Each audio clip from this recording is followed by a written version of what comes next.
Welcome to Season 2 of RecLess, the podcast making you smarter and more knowledgeable about the field of parks and recreation. Join hosts Shane Mize, Jay Tryon, and Tom Venniro, three career-long friends from around the country as they dive into the world of parks and recreation with a surprise guest each episode. Laughs, leadership, life. This is RecLess.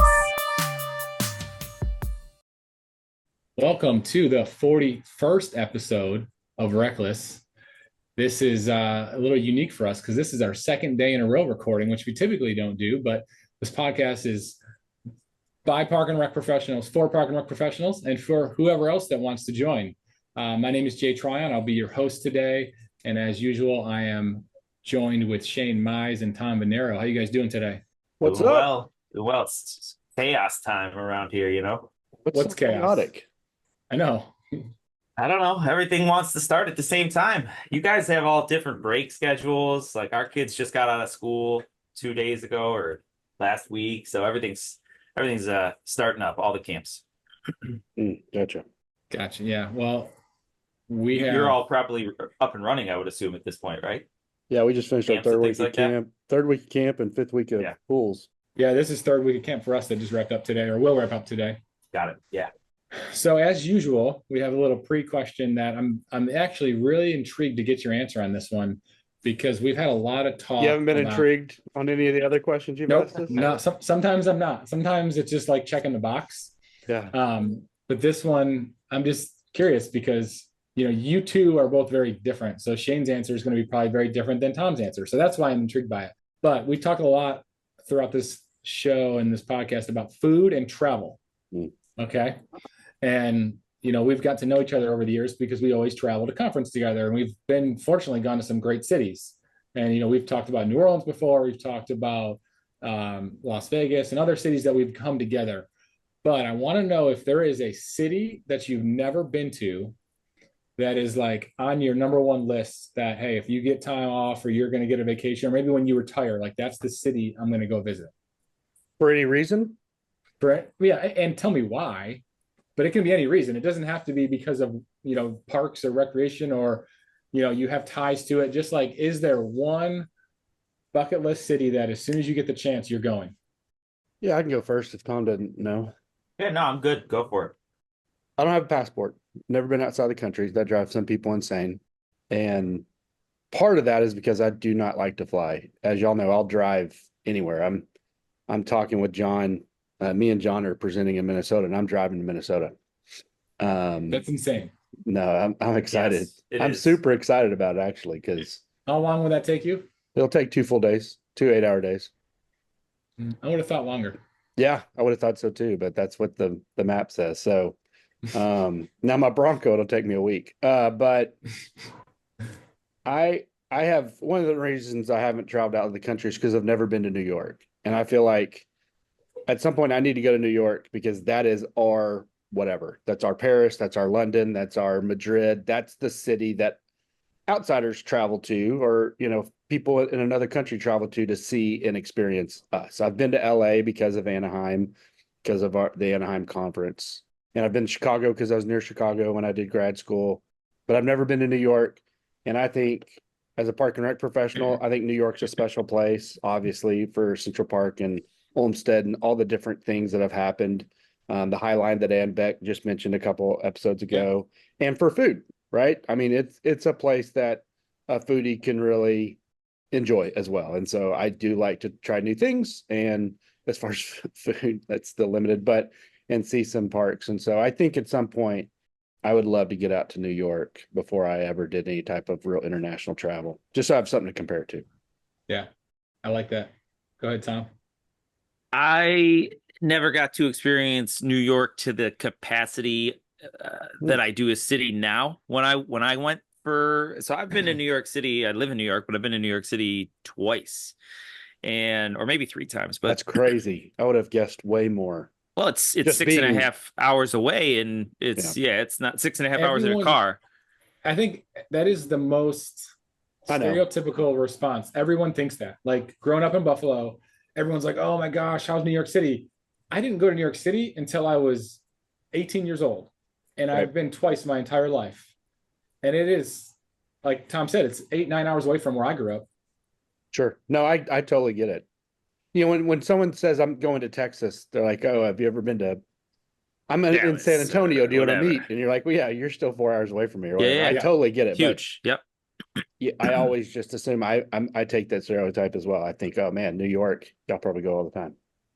So the only reason I say that is just to kind of combat or have a little bit of a counter to what Shane says. The times that I've been there, I was not as advanced in my quest to find food, right? I was going to a couple ball games, just enjoying some of the scenery, Manhattan.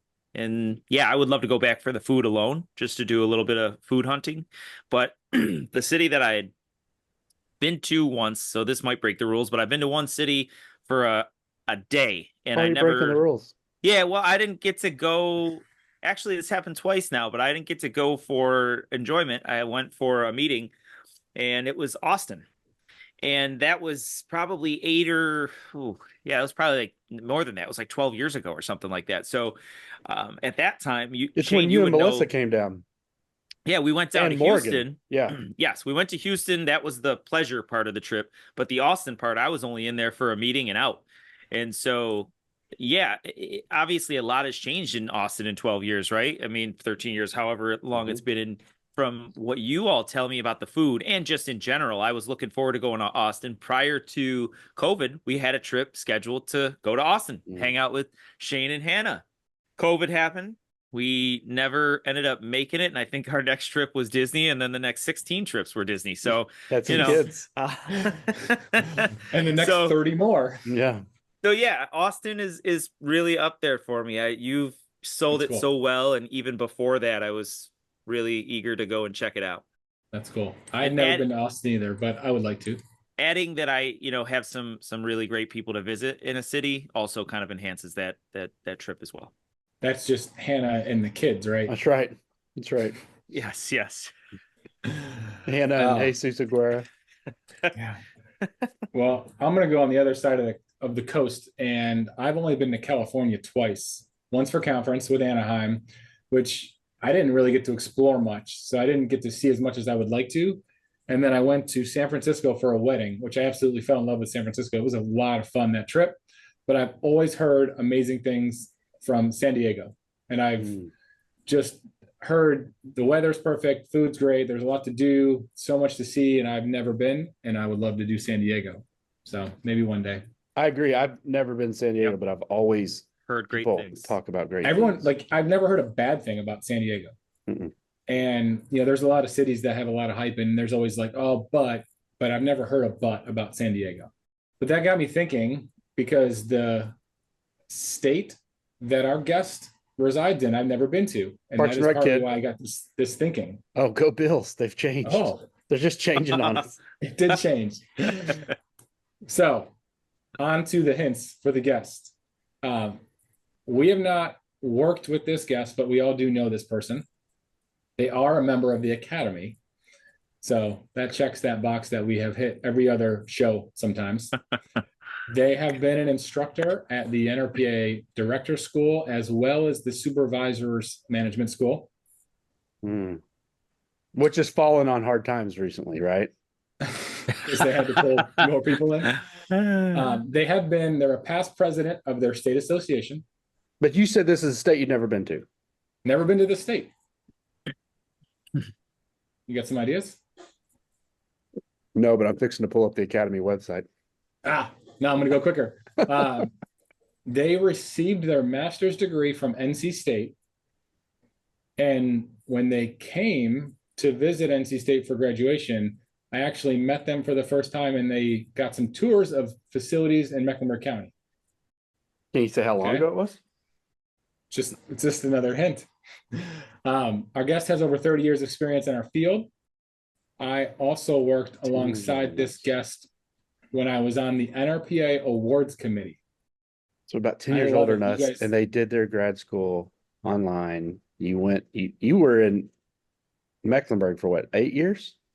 So it was during my first run with Mecklenburg, not my second run with Mecklenburg. Okay. So somewhere between 2006 and 2013. On the awards committee. I think I actually stumped you this time. This is great, considering the last 2 times I've had a guest, you guessed it pretty quickly. So I'm just going to dive in. Today's guest is the director for Burlington, Vermont. It's the Burlington Parks, Cindi Recreation, Wight. and Waterfront Director, Cindi Wight. Welcome, Cindy. What's up? Oh, she's on mute. I'm still muted. There we go. Hey, That's like, is that a 55-year-old person trick that you still get muted? how are you doing? So Jay, I didn't realize that was the end of your time. That was 2013 that I graduated from NC State with my master's. So, Well, yeah, that was how we first met, and really was fun to kind of get to know you. And I know you toured some facilities, and you raved about that program with NC State. And I know a lot of others have gone through that since then. yeah, it was a great program. And, you know, it's how many people look back. I think to myself, how did I do it? I had 3 kids. I was working full time and I got my master's. Then I'm like, oh my gosh, how in the world did I do that? But, you know, you do it, you get through it, and then you have it and you're all set.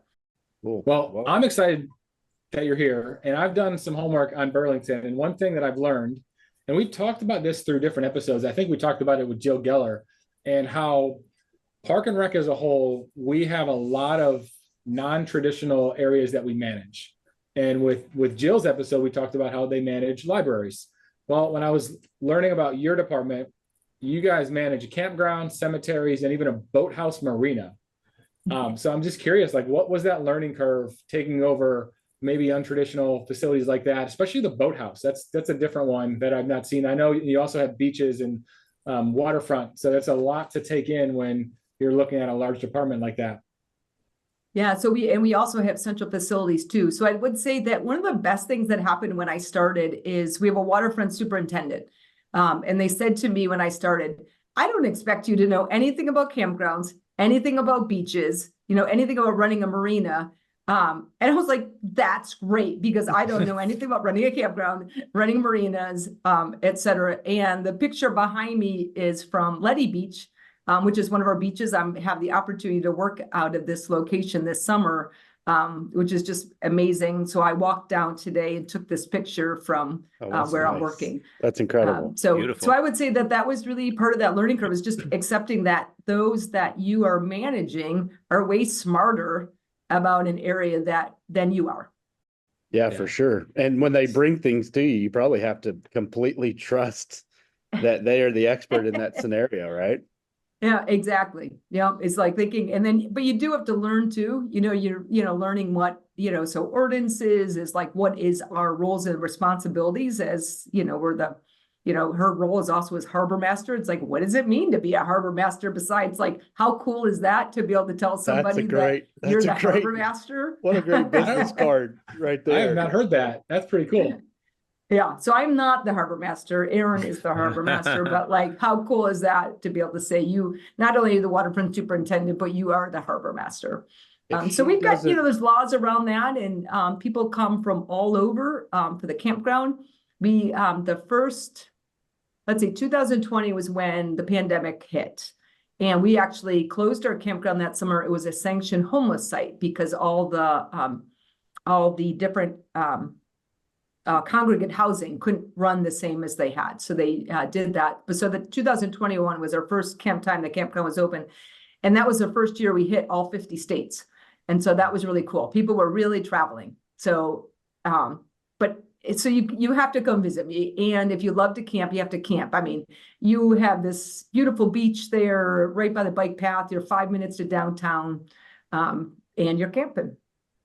What are you most surprised about with one of those different aspects of the job that maybe you hadn't, you matriculated through rec, and so you knew what camps were like, and you knew what special events or after school programs were like, and now you've got a harbor master. And if I was a harbor master, you'd have to address me like that every time you reached out to me. But what a harbor great master, Mize. That's right. But what were you like? Wow, I didn't anticipate with a camp or a marina that this would be something I would be dealing with, even in Parks and Rec. I think that's sort of the funniest one that was like just a surprise was nude beaches. I would say like that. I bet. Like I just didn't ever picture that I would be getting an email from the mayor from saying that, hey, we got this email about, this nude beach situation. So that was, and boy, was that a funny field trip. We had, Let's just say it's a lot of eye contact. Just make eye contact. Don't look up. I guess you can look up. Just don't look down. Just make eye contact. this podcast is spiraling out of control because we had Ann Beck 2 episodes ago talked about, was it naked cyclists? Nude Cycling. Yeah, nude cycling. And now we've got a naked beach. We've hit our niche, Phyllis. Yeah. Wow. I'm not sure what's next. Yeah, it's scary to think about. I think, the central facilities is an interesting one too. Like that was one where, we all have facilities that we run, but that's been really an interesting one of having to learn on kind of prioritization of what's important, what matters. Like when if the fire truck I've gotten fire trucks now, I'm learning all of these things that you learn. Fire trucks now have gotten so big and they're heavy because they're built in different ways that the floors in which they go in may not be built to sustain them. So what if your floor falls in because the fire truck, but then you also have, the police stations, the issues, the cooling centers, and, so that's just kind of beginning to understand that sort of prioritization of around capital buildings, like central facilities types buildings. That's really been an interesting, luckily I've got a really good person that oversees that, who's just dogged on why she should get funding, which has really helped from a citywide to get more funding because of her doggedness. It's interesting. I was talking with Tom, I think, on maybe the after show or whatever yesterday, and is this your first director's job, or have you been a director previously to here? I've done the all sizes. So I was a 1-person band for 6 years. Gotcha. Just a 1-person department. And then I was director previous to this one for 4 years in another community before then going to Burlington. It sounds like some of the stuff we were talking recently.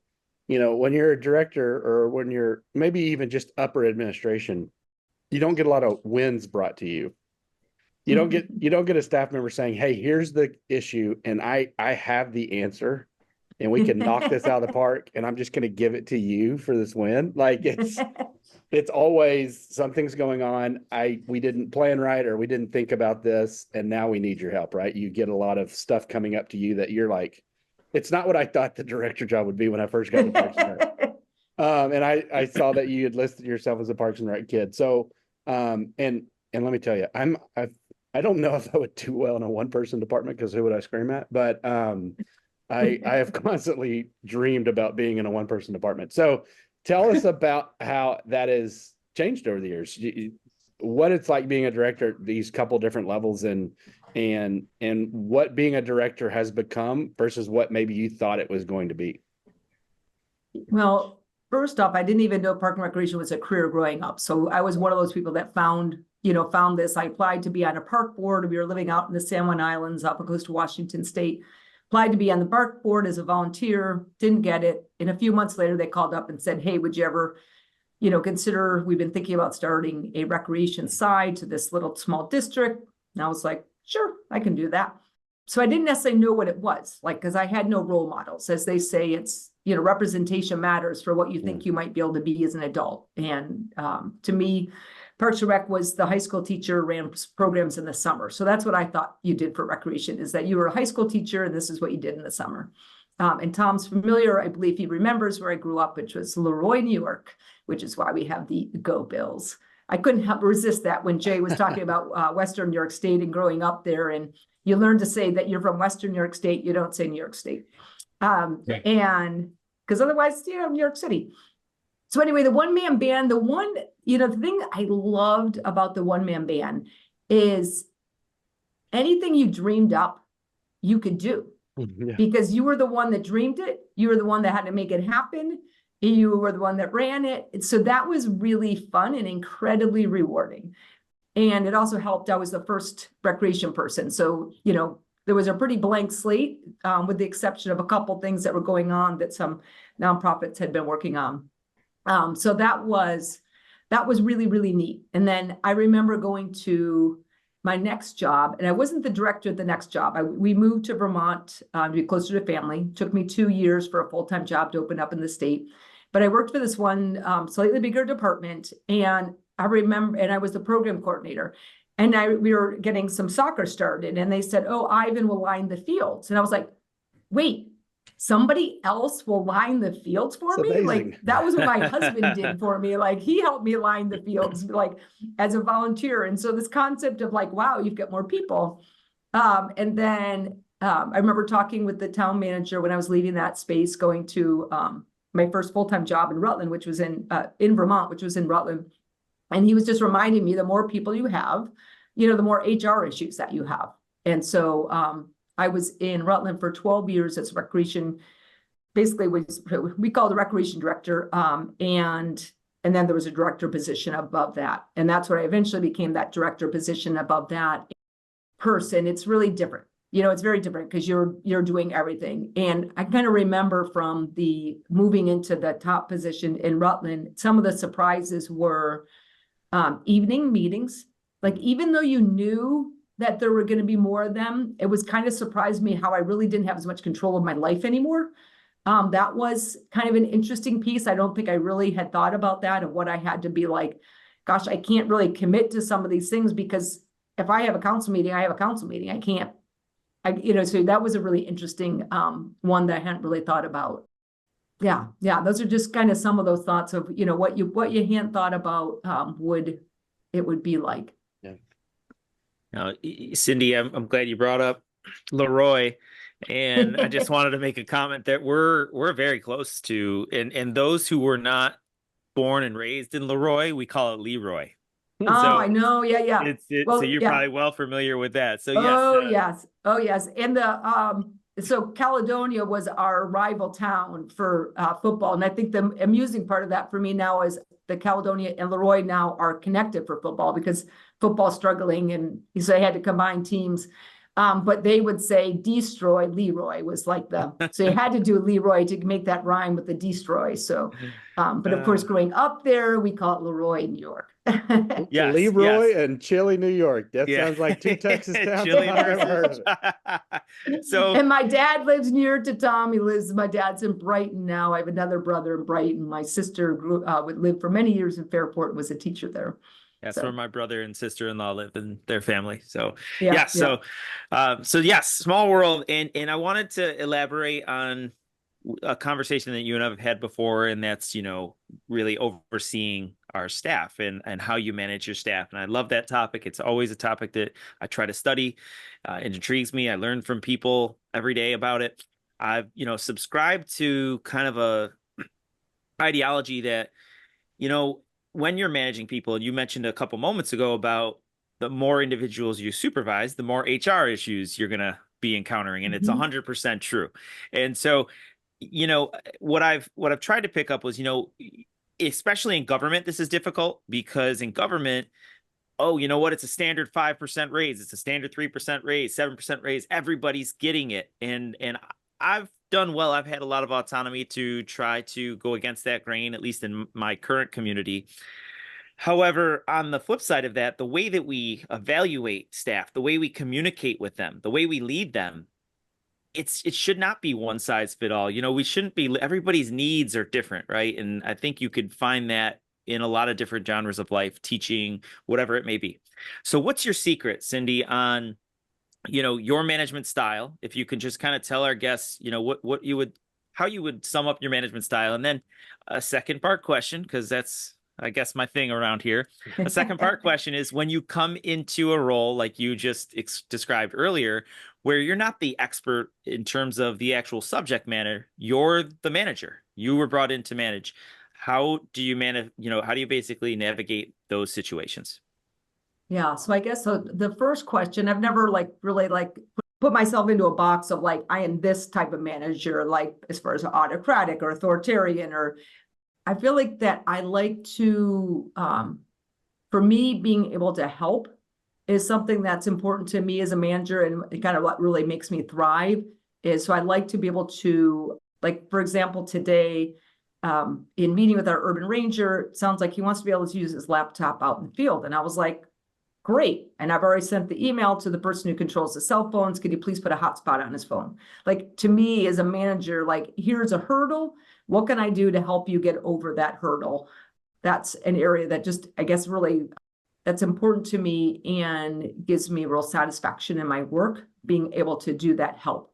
And so sometimes it's hard when you can't do that, when you can't, and you don't have those answers. You can't hold the control over that. So providing the resources is a way that I feel like I can effectively manage people, helping with some sidelines, of their work. And that's another way that I can do that. And providing buffers. It's a political environment. We have a very strong mayor form of government. So there's a lot of politics. City councils voted in, mayors voted in. There's no city manager. So there's a lot of politics here. And so one of the ways that I feel like I try to be as a manager is to be that buffer with those city politics. And it's an interesting question, Tom, that you asked as far as when you're not the knowledgeable one. So as of Tuesday, so just a few days ago, I've taken on the direct oversight of our urban park ranger program. This is a program that's been around now for 2 years. It's been struggling a little bit. Our community's really kind of thinking about what's community safety, what's the role of the rangers and all of that. And so I'm coming into that with, it was my idea to have the ranger program. I helped get the funding for it. But I haven't directly overseen it during this process. So I don't necessarily know a lot about it. The person who's there and the key one who's been in the role the whole time, he's the one who's out in the field and knows day to day what's happening out in the field, a lot of work around the unhoused. And so having to learn in that space has been an interesting one, asking questions, really taking notes of what we're talking about so I can show that I'm listening, I'm hearing, I'm keeping track of what we're talking about. And while I may not know things about the urban park ranger, here's the things I do know and I can help you with. Who supervised it before? Was it PD or code or somebody else? No, it was our department. So the waterfront department. So we talk about campgrounds or marinas. When we first started it, we put it under waterfront. They seem like they have capacity to take it on, but we just have realized over time that it's just not the right fit. It's nothing to do with the people. It's just not the right fit for the program. And our community is looking at community safety as a whole. And we needed an interim piece to have happen while we work through that. And so that's, what I'm doing. But the positive side is being at Letty Park for the summer and be able to go down to the beach for lunchtime. Instead of being in the administrative building. This is not a bad place to land for the summer. Oh, it's a great photo behind you for sure. I want to actually merge what you said on both of those questions too, and how that can help. Providing resources and helping is a really great way to connect and leverage a relationship with a subject matter expert who might, especially for those individuals who are just coming into that role, and they're thinking, the subject matter experts thinking, what do they know? There's gonna be a little bit of that right in there. Yeah. But hey, I'm asking you these questions, but let me help you get what you need. And if I could be that individual, or we could be the conduit for them getting what they need, whether it's a facility or just the resources and tools to do the job better, that really helps foster that relationship and build that respect, even though you may not be the subject matter expert. Cindi, when you're talking about the waterfront division, are the staff primarily seasonal for that, or is there year-round staff? And then if there are year-round, what are we doing in the wintertime? That reminds me, Jay, of my aunt who lives, I should say aunt because she lived in Western New York State. I have to say whether it's my aunt if they're in Maine, or it's my aunt because it's the Western New York. So my aunt, Judy, who lives in suburb of Buffalo, where she asked me, she says, Cindi, what do you do in the winter? I was like, oh, Aunt Judy, I just put my feet up on a table and read the newspaper. That's what I do in the winter. It was just, she was asking it very kindly. She just was like, what you know is what you know. So we have 3 full-time staff, 4 full-time staff with our related to the waterfront. So one's the waterfront superintendent. We have a campground manager, and he, waterfront operations manager is this official title. He oversees all the beaches, the campground. And then we have a marina manager who's responsible for the 2 marinas, and for all our parking lots. And then we also have an events person who, because we have a big event field at the waterfront, you could imagine like this kind of view behind me, and having concerts at the waterfront are pretty spectacular on a beautiful night. So he deals with all the external events that want to be there. And you asked about what do they do in the wintertime? And so in the wintertime is a lot of like, the marinas, you're selling your slips for the next year, campgrounds getting ready for the next year. They're taking vacation because they really try not to take the vacation in the middle of the season. So that's also that time there. A little bit of recharge, because it's pretty much when the marina's going, it's 24/7. It's 24/7 for the campground. I mean, you may be off, you may have assistant folks, but you've always got to be, ready. What's peak season for y'all? Like for those peak, non-peak type amenities, what would be considered a peak season for y'all? Peak is summer for us because it's not hot. Like you're like Shane, I'm guessing it's like brutal right now down where you are. It's absolutely brutal. Yeah, and it's lovely now. Like today's like probably mid 70s or so. So we open, the marina opens May. Mute her and kick her off the and call closes right October 15th. Yeah, that's right. Just come visit. Yeah, so that's a bit about that sort of the work that they do, is it quieter in the winter and the chance to catch up on projects, do physical projects like, you may be repainting everything and fixing things and all that. I see some what look to be mountains in the background. Do you have any skiing? And I know other parts of Vermont, right, are pretty popular for it. Killington. Is there any skiing in your area? No, well, that was one of those sort of sad things. When we moved up from Rutland, we were 10 minutes from Pico, which is like a little, somewhat little ski area that's part of Killington. And so that was just so close. And then we moved up here and I was like, wait a second, we have to drive 45 minutes to go skiing. That was like a little bit strange, but I realized if you lived in Denver, it'd be like 45 minutes to skiing. That sounds amazing because it's further up into the mountains. Sure. So we don't have skiing, and the mountains that you see across are the Adirondacks, which is really, wow. So those are the Adirondack Mountains across Lake Champlain. And the sunsets here are spectacular because the sun sets behind the mountains. My commute is right along the bike path between home and work. And it's a little bit different now from where I'm living. I went from about a 20-minute bike commute to about a 5-minute bike commute. So they named those mountains after the chair? That's right. Exactly, Shane. You got that right. That's what I was thinking. It's a good dad joke right there. Thank you very much. So, Cindi, I mentioned earlier too that you and I, obviously, we met when you were getting your degree from NC State, but then we worked alongside each other during the NRPA Awards Committee. And knowing you and seeing other committees and boards you've been involved with, you've been on a lot. You've been involved with a lot of different things. We spoke a few episodes ago with Mike McCarty about the Jedi Committee. And I know you were involved in the Jedi Committee. But, is there one committee that stands out that has really impacted you? And then how have those committees helped you grow both personally and or professionally?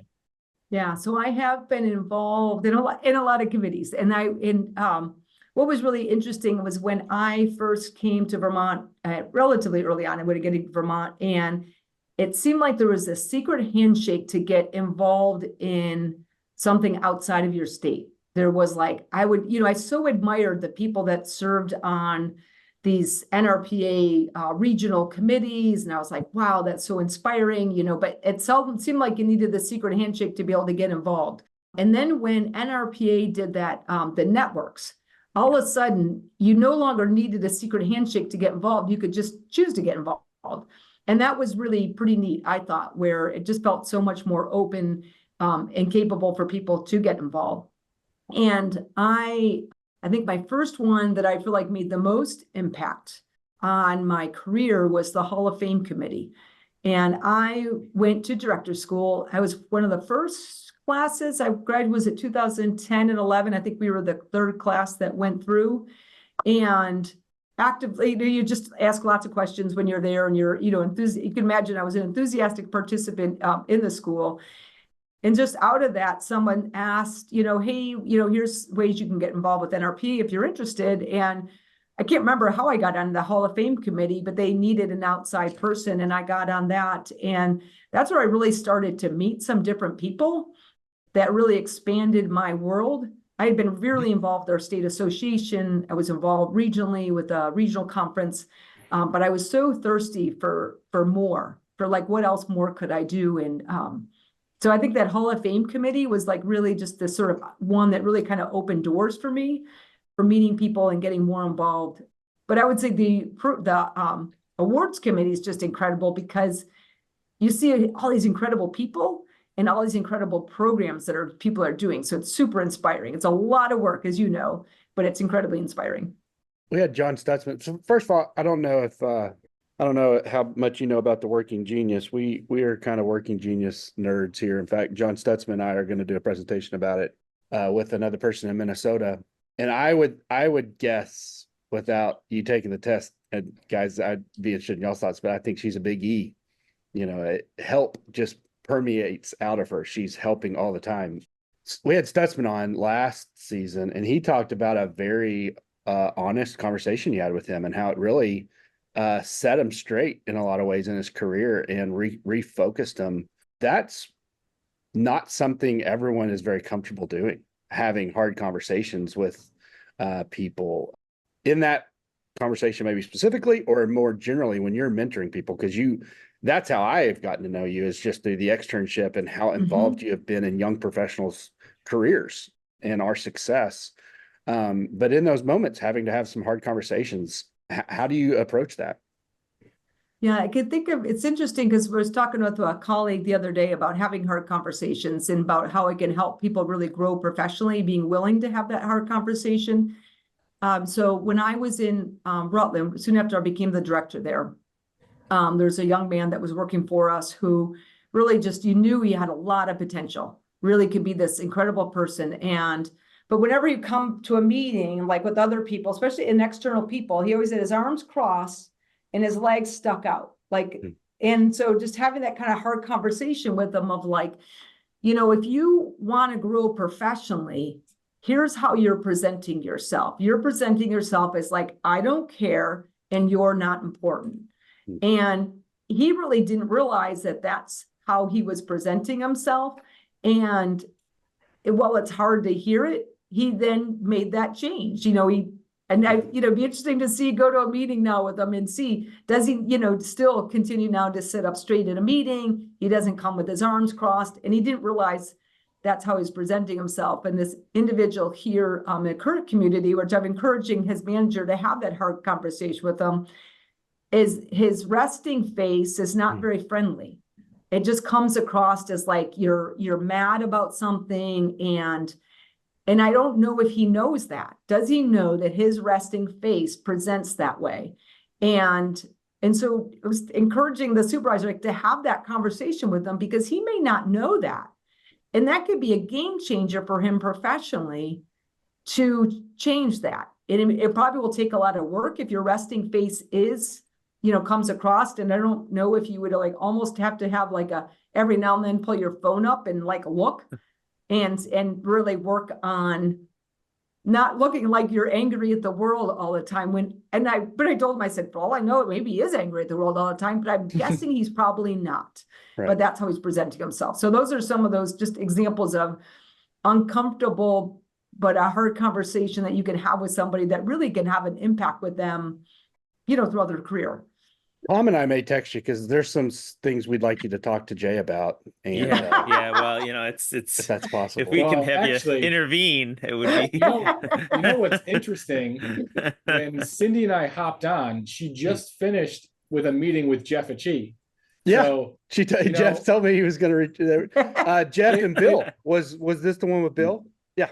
No, Bill was following me. So he met with me because he's my mentee this year. And then he was meeting with Bill, who's his extern mentor.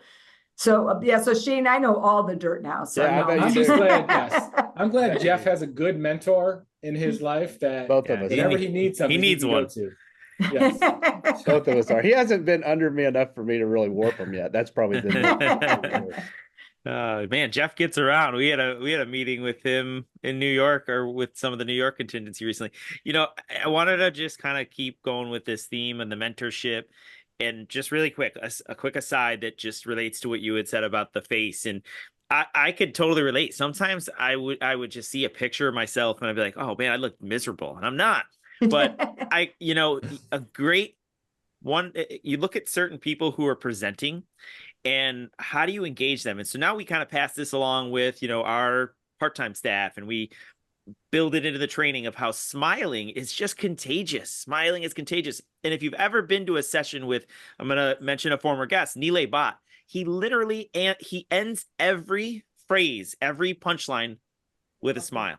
And pay attention to it the next time you watch him speak. Even if you're just in a regular conversation with, it makes a difference. It goes a long way. So anyway, continuing on that. So you have given some really great advice to some individuals, including myself. And I always enjoy our conversations. How about you mentioned a couple names a few moments ago, but is there anybody that has done that for you, where there was maybe a moment where earlier in your career, not that you necessarily needed the guidance, but you received the guidance, even if it was a formal or informal, what was that advice that someone gave you, and who would you look to and say, this individual in my early career was a major mentor of mine? That's obviously a great question. And I'm thinking about who were some of those. Well, one, there wasn't necessarily a hard conversation though, but you think about who were those early mentors that really made a difference. There's this fellow, Chris Nelson, and I'm sad to say, I don't even know if Chris is alive still or not, but he was on the Parks Board when I started out in Salmon Islands as their first Parks Rec director, where I didn't even know Parks and Rec was a career. And he was retired from the National Park Service. And he was the one that told me that Parks and Rec was actually a career, and encouraged me to go to the Washington Park and Recreation Association meetings. And you can kind of picture, all my kids were born out there, and we had a little bit of the hippiest type pieces the way with the kids. And so I was nursing the kids in the back of the room, and we didn't have a whole lot of money. So we were camping at the local campground so I could go to these meetings. And, but Chris, that was a really important early mentor, because he let me know that park and recreation was a career. Because we talk about how representation matters. I had no representation to know that it could be a career. Well, let me follow up to that, because Shane likes to ask this question, but if park and recreation was not a career, what would Cindi Wight be doing right now? Oh, that's an interesting one, because what I had originally envisioned I was going to be was a school psychologist.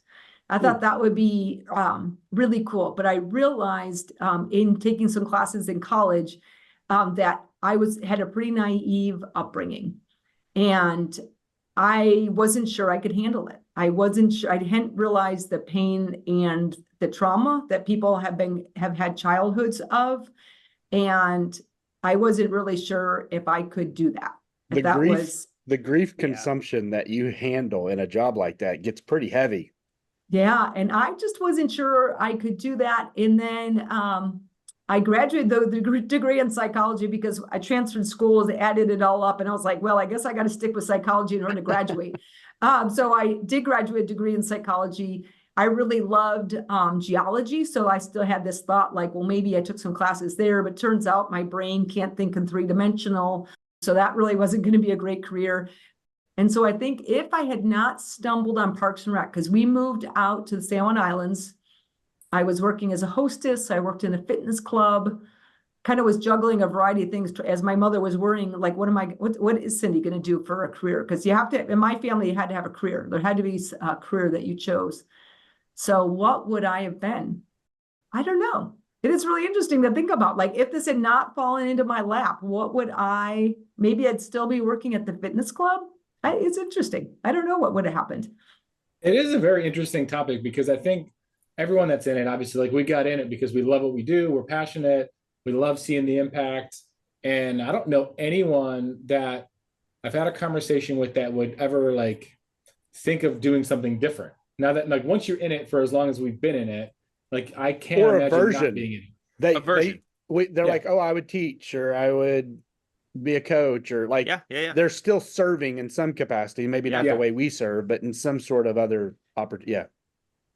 Yeah, Melissa said it yesterday, and I mentioned it again today, how many times I've been to Disney. If you would have asked me as a 17 or 18-year-old, I would have told you a sports broadcaster. I would have told you I'm going to be a general manager, whatever it is, right? But if you asked me today what I would be doing if I wasn't in municipal parks and rec, I would say that Disney World probably has how many jobs? Like, I mean, it's gotta be, Indeed's got some jobs right now. Yeah, so I mean, it couldn't be hard, right? I'm sure even if I'm working one of the rides, I'm sure it wouldn't be hard to find a job. Well, Cindi, we typically do a little rapid fire towards the end of every episode where we just ask round robin different type quick questions. So first thing that comes to mind, and I'm going to go first, and just really curious, what has been your most challenging task that you've been given with Burlington, Vermont?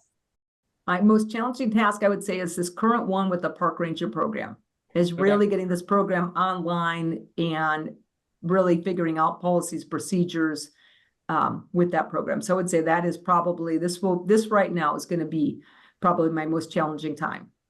Can I ask a little bit about, or just the same question that we asked and started with today? If there's a city out there that you maybe haven't been to or just passed through and you want to go and visit for pleasure, what would it be? So I was thinking about that when you guys were talking about that. And I was thinking to myself, you know what? I feel like I just want to see LA once. That's nowhere I would ever want to live, but you hear about it. And I feel like I just want to see what it's like once. Follow up on that question, because you're in Vermont and you're I think a quicker drive to New York City than we are. And you got the Adirondacks across the pond there. Adirondacks or New York City? Where are you going more often? Oh, definitely the Adirondacks. There's like hands down. I'm not really a city person, but fun to see, but I love the outdoors. So I've got 4 kids, and my oldest is 23, and her partner is moving to Maine, and she's going to be following them up, and they'll be living in Maine. So she's a lifelong Texan, like her dad. So what would you say, how would you get a lifelong Texan ready for New England? Living in New England. Make sure they've got good winter clothes. That's number one, because you got to be able to be warm in the outdoors. So make sure they get a down coat and warm boots and a hat. So I get 3 of those things and mittens. There you go. And then she'll be fine. She can make it. She'll be fine. She'll be fine. Just get ready for some gray skies. I mean, it's she's a photographer, so I think she's excited about some of the opportunities. Yeah, she might need the sunlight, right? The fake sun thing. Yes. She might need to go take some photos of this lake that she's sitting at right now. Yeah, for sure. For sure. Get introduced to the harbor master. That's right. Yes. Maybe get a ride in the harbor master boat. There we go. Now we're talking. Cindi, you mentioned earlier that you commute to work via your bike, and I know you, and I know you're an avid cyclist. What's the longest bike ride you've ever done? My longest bike ride was in Maine, coincidentally, and that was 75 miles. That's the longest that I've done, and I still have a hold out there. The Century Ride is that piece when you kind of like a marathon for running. Yeah. So that Century Ride. So someday I hope to hit that 100-mile Century Ride, but it may be that may be a retirement goal. Nice. Have you had that conversation with Jane Adams of the society about her bicycle? Like she's done what, multi-day? It's amazing that she's done that. But... Yeah, she's definitely, well, that's even her email, I think is like something like Jane Cycle or something. So there's also that passion for all things cycling. So along those lines, I guess my question would be, as far as your work with the Academy, which I think I've worked on a couple of those sub-task groups or whatever, task force or committees that we've been fortunate enough to be a part of. What is something currently that you're working on with the Academy that you'd like to highlight? Sure. So right now I'm currently on the membership committee, and I'm also on the foundation and we do some fundraising and scholarship work. I think the membership one has been really, really one that's been really interesting and rewarding, and just thinking about how that needs to evolve a little bit. Just kind of interesting is, people may have been in, you started a career and you kept through that whole career that whole time. And so to get 15 years of high level leadership, I think at some point was easy for people to do because you stayed in, you worked your way up, and then you were there 15 years. And now people are starting to transition into consulting. And so it's really just been kind of interesting thinking about that committee. And it reminds me in many ways of the it's not the Hall of Fame, but more when I'm thinking about that awards committee, about how it's cool to learn about other people out there. So, you get a number of applicants. I just, through reading resumes and looking at their answers online, I feel like I just, quote, met a lot of really cool people. Yeah. They don't know me, but I know them a little better now. So we talked about stereotypes, with New York and Austin and some of the things people just assume. So I'm going to ask, from what I know of Vermont, let's see what you fit the stereotype. Do you have Ben & Jerry's in your fridge or a Subaru in your driveway? Well, my youngest has the Subaru. Yes. Okay. And, my youngest has the Subaru. And so this is just this kind of geeky side of me. My husband and I do a budget, and we do the budget for our family every year. And when we review our budget, the treat is that we each get to get our own pint of Ben & Jerry's. So nailed yes. it. 2 for 2. So you mentioned 50 states you hit with camping. And well, no, we had 50, all 50 states have come to our campground, but I have a map on the side of my little camper that shows all the states that I have been to. Oh, cool. Okay, so to the 50 states that have come to your campground, that was over time, or was that 1 year? That was in 2021. So our first full year open after the pandemic. So similar to the questions, yeah, that's amazing. And that's similar to the questions of, a city to visit. Out of those individuals, you got 50 different states represented that are coming to your campground. Where are you telling them to go eat? If you had one place and it's not, campground, grilling out hot dogs and hamburgers, where are you telling us to go? Jay, Shannon, telling you to go. So yep. Okay. So when you come to Burlington, and it's going to be summertime, because you're going to come in this beautiful time of year or early fall, I'm going to tell you to go have lunch or dinner at Splash, which is the restaurant at our boathouse. You sit right out on the docks, and it's beautiful. Food is delicious, but it's also just stunningly beautiful to be out on the docks having dinner. But of course, you have to get your creamy. And I don't know if you guys know about creamies in the creamy thing. So creamies is Vermont soft serve ice cream, but it's a little bit higher butter fat, and everybody's so proud, and they get them from special dairies. So within maybe 2-minute walk of our marina are 5 creamy places you can get creamies. So I will tell you, the best place to get your creamy is Burlington Bay. So that's like the best creamy to get in Burlington. I hope that's an important thing to know when you come to Vermont. It's like, where's the best place to get a creamy? I hope that doesn't rub the other 4 creamy providers. Yeah, I'm about to say, I might get in a little trouble with that one, but the truth's the truth, that they do have the best. And of our 12 listeners. Burlington might have just picked up a new sponsor. That's right. That's right. So you were on the West Coast, San Juan. I've never been to the San Juan. Did you say it was the islands? San Juan Islands, beautiful. That sounds beautiful. What do you miss most about that spot, the West Coast part of the world? So what is, I would say in some ways the winter, there was sunshine. So you think about like the West Coast, that there'd be a lot of rain, like the Seattle and such, but in the wintertime, you actually get a lot of sun. So that was beautiful. And the other thing that I missed from being out there was the ferries. So you're out on the island. And so to get to the mainland, that you had to take a ferry. So you would get in line for the ferry.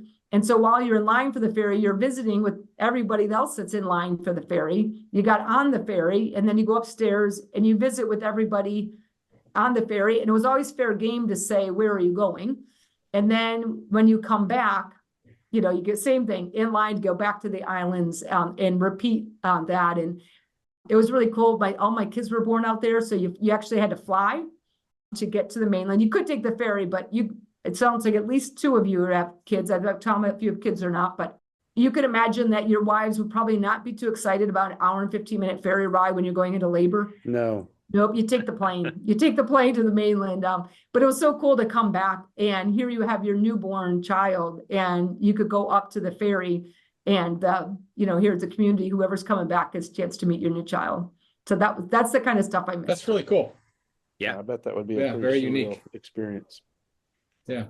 There's actually a couple other West Coast cities that I've never been to that could have made that list. I've never been to Seattle, never been to Portland. Like, there's a lot up in that Northwest area that have always been very intriguing to visit. Well, Cindi, I appreciate the time. This has been awesome. It was a shock. They didn't know who the guest was, which is always a win. But we had some great conversation, and you've always been a strong mentor to so many people, and I'm sure that'll continue. And look forward to hopefully seeing you in Atlanta come this fall. That sounds great. Really great to see you guys. Yeah, Look forward thanks to for being continued on. friendships together. Thank you, Yes, Cindi. definitely. Thanks, Cindi. Have a good one. Yep. All right. Bye-bye. Bye-bye. She's great. Yeah, that's a good Yeah. one. Is there She's any been- doubt she's- she's an E, right? Like she is. Yeah, she I cares want to about say helping. I want to say an E and a T for some reason. Like she's getting it done. I don't know. Mhm. I she's also a pretty good motivator too. So she could be a galvanizer. But Yeah. no, I absolutely agree with you on that. Cindi is one of those individuals that I'm so glad you brought on, because you have a conversation with at national conference, and it's always such a great conversation. Yeah. She's always willing to share resources. And so no different, obviously, in our appearance here. And I know a lot of people who have felt the same way and been impacted by Cindi. I don't know if I've ever seen her have a bad day. She's Doesn't always seem that way. so happy. Yeah, when you very see her. positive. Yeah. Great. Yeah, definitely a very positive person. Like me. We're both two of the most positive people you've ever met. Well, it's actually like really ironic that you chose New York City, considering how congested and how many people live in New York City. Yeah, that's true. I know. I get it. I just, it's I know. crazy to just never have been there, right? No, I agree. Like I went once in high school. I went to a concert. That was why I went to go to MSG for a concert, which was awesome. But I was there for like 48 hours. And then I went back. Lindsay and I took a vacation. There were just the two of us, and experienced it very differently as an adult with my wife, just to be able to go to explore. I think it's also interesting. Really congested areas can be an introvert's paradise as well, because there's so many people that no one's talking to you sometimes. You know what I mean? Like you can feel pretty lonely in the largest city in the United States, I believe, Yeah. People I don't would- talk to each other. Guess that everyone's walking around with AirPods, so they're definitely not Oh, going yeah. to bother you. Own world. It just seems to be that they're really focused on whatever it is they're doing. And Shane, I wasn't going to say this because I like to, if I'm going to elaborate any more than I already do, it's going to be when people aren't listening, which is right now. Right. I don't know. I know you got experience. I just don't think that you would love it. No, I get it. I don't know if I'd love it, but I would definitely go to a hot dog stand. I would go to Central Park. I'd go to the High Line. Hannah would want to go to a Broadway show, and all those things I can't really do. Those Sure. are pretty unique experiences in New York. So Yeah. Thank you. Thank Thank you to Cindi, and we'll talk soon, everybody. Take care. yeah, see you, fellas. Bye, everyone.